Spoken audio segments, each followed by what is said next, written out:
Emosyonal si Agnes Tobalias nang humarap sa media kanina.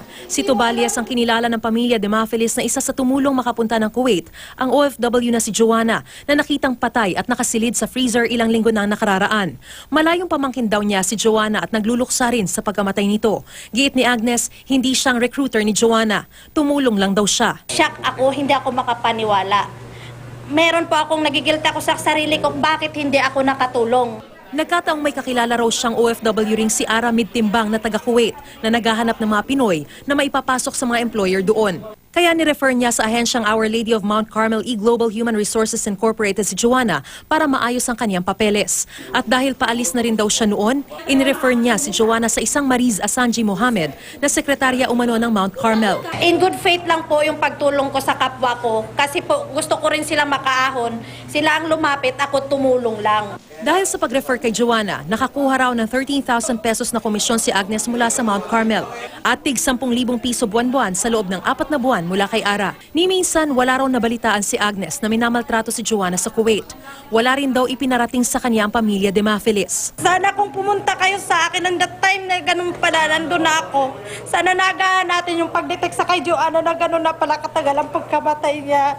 Pero wala din kayong ginawang aksyon para puntahan ako. Sabi, nakikiusap po ako sa inyo, patawad po.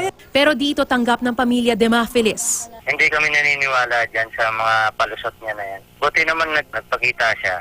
Dapat lang siya managot. Paglilinaw ni Agnes, di siya dapat gawing suspect. Parang akong lumabas sa suspect eh.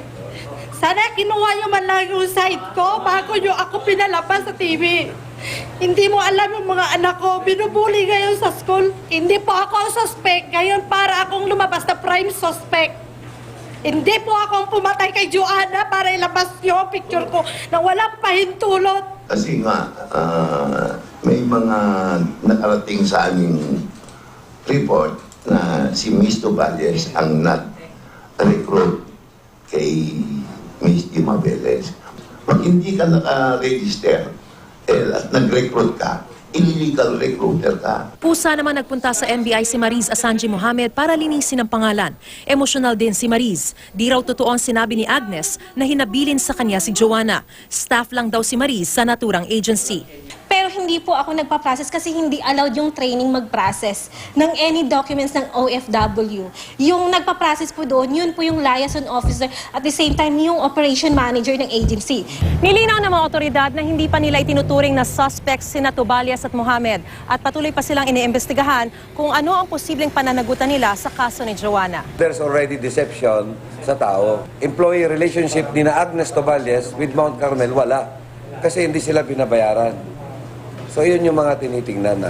May leads na raw ang mga otoridad para matunton si Ara at ang may-ari ng Mount Carmel. Mariz Umali, Nakatutok, 24 Oras.